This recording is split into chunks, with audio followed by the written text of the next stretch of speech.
At the 2019 Game Developers Conference, you can look forward to an array of talks from speakers across the video game industry.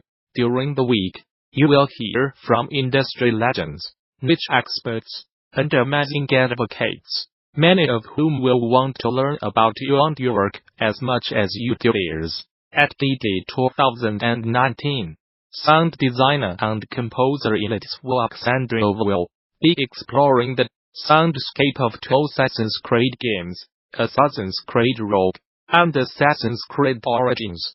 To introduce you to Alexandrova before her talk, we'll each turn for a quick Q&A that you can now read below. Would you please introduce yourself and talk about your role in game development? I am Elitsa Alexandrova, a sound designer and composer working at Ubisoft Sofia, Bulgaria since 2007.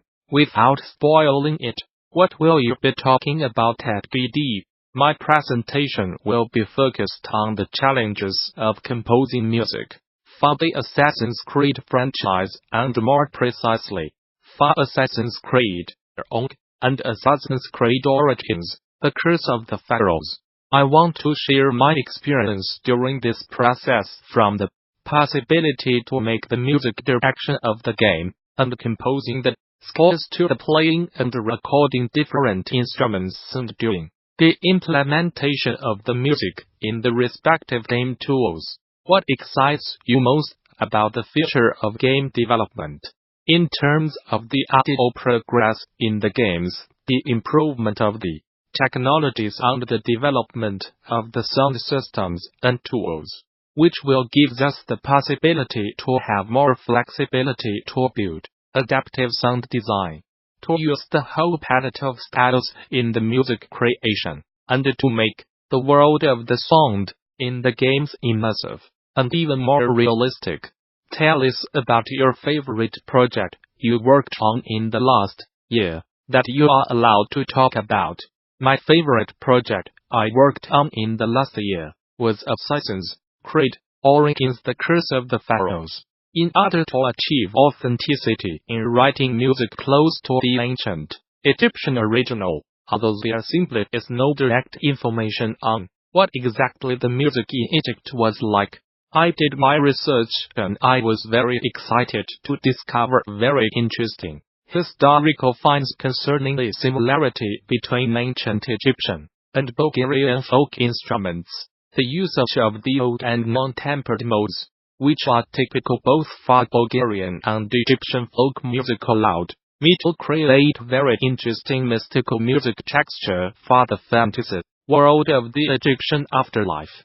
Bring your team to GDC, register a group of 10 or more and save 10% on conference passes. Learn more. For more details on GDC 2019, visit the show's official website, or subscribe to regular updates via Facebook, Twitter, or Gamasutra and GDC are sibling organizations under parent company Informa. Razer and Microsoft are collaborating to release a wireless keyboard and mouse combo designed specifically for the X1. This news comes after Microsoft finally brought mouse and keyboard support to the console last month. Although the new feature seems to only be available to X insiders, it will eventually be opened up to all players. But at an unspecified date, dubbed the Razer Turret, it features a full-size mechanical keyboard with a dedicated X key that pulls up the X1 dashboard. The mouse is modeled after Theron's mobile wireless mouse, and can sit on a retractable base that slides out from the keyboard. Predictably, the turret is also compatible with PC, so players can switch back and forth between platforms as they wish. The Razer Turret costs us $250 United States and is currently available for pre-order on the Microsoft Store. Sniper Elite and Strange Brigade developer Rebellion has acquired Yorkshire-based studio TikTok Games for an undisclosed fee. TikTok will become Rebellion's fourth United Kingdom studio, joining Rebellion, Liverpool and Rebellion Warwick as sister studios to the company's headquarters in Oxford, and will be known as Rebellion North moving forward. For those unfamiliar with TikTok, the company has recently worked on a couple of Rebellion titles, including Road Trooper Redux, and the Switch version of BATT Elitsa Alexandrova Gold Edition.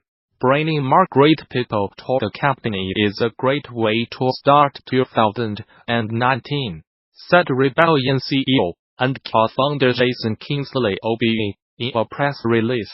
The company continues to grow, and it's important we bring in the right people as part of that process. We have worked with the team at TikTok Games for a while now, and we know we will continue to prosper as Rebellion North. The business of making indie games has always been difficult, but recently it's become a lot harder. On October 5th, Valve introduced changes to Steam's algorithms that resulted in less traffic to many games that are not top sellers. This is hurting indie developers now, and I think we are only just beginning to feel the impact. You may have heard about Steam's October bug, and you may have heard that the bug was fixed, but the situation is more complex than that. Unfortunately, there is no way for anyone outside of Valve to know exactly what is going on. The data just is not available. But I have done my best to piece together an explanation. The timeline, as I understand it, is Valve wants to show people games they will like. They note in their news update that sometimes, when they work on their algorithms, some games will see less traffic, and some games will see more. But crucially, I think what happened to the discovery queue traffic is a much broader change. It seems like games that are not currently in the top sellers are no longer being considered for a certain class of visibility. This is not a matter of a few games winning and a few games losing. Instead, less traffic is now being sent to a vast number of games that are not meeting some unknown day-to-day revenue threshold. It seems that the October changes are impacting the discovery queue and the main cluster. The algorithm is now giving game revenue more consideration when making recommendations. As a result, tag similarity is now less of a factor in the suggestions you see on Steam. Valve told us what happened with the More Like This widget, but they were silent on the topic of the discovery queue and main capsule traffic. It's not clear what the relationship is between the More Like This, but beyond the change to these other systems, we only know that they happened at the same time. It's possible that the traffic changes are another side effect of the same bug, and Valve just has not noticed, or maybe they intentionally changed these recommendation systems towards showing top-selling games more often. Either way, it seems that this is the new normal. In September of 2014, Valve rolled out the Discovery update to Steam to adapt the store to the rapidly rising number of games being added. They made a major effort to personalize the start page and to try to show users games they might be interested in. These changes, along with the Discovery 2.0 update introduced in North 2016, have done a remarkable job of showing users interesting games they would not have seen otherwise. Compared with the digital shops for mobile and console games, Steam shows a more diverse and interesting set of games. In fact, I believe Valve's discovery efforts have been the major force mitigating the indie apocalypse that everyone has been worrying about for the past 5 years. So the shift in the algorithm towards more popular and top-selling games is a big deal. For niche games, discovery queue traffic is some of the most important traffic on Steam. One thing that makes it so important is that people exploring their discovery queue are literally looking to find new games. If anyone on Steam wants to see games they are unfamiliar with, then it is discovery queue users.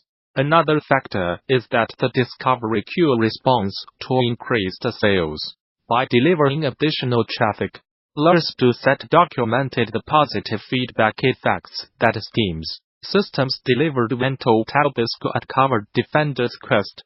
These systems result in an amplification effect on the marketing efforts a developer can deliver, making these efforts far more successful than they would be on their own.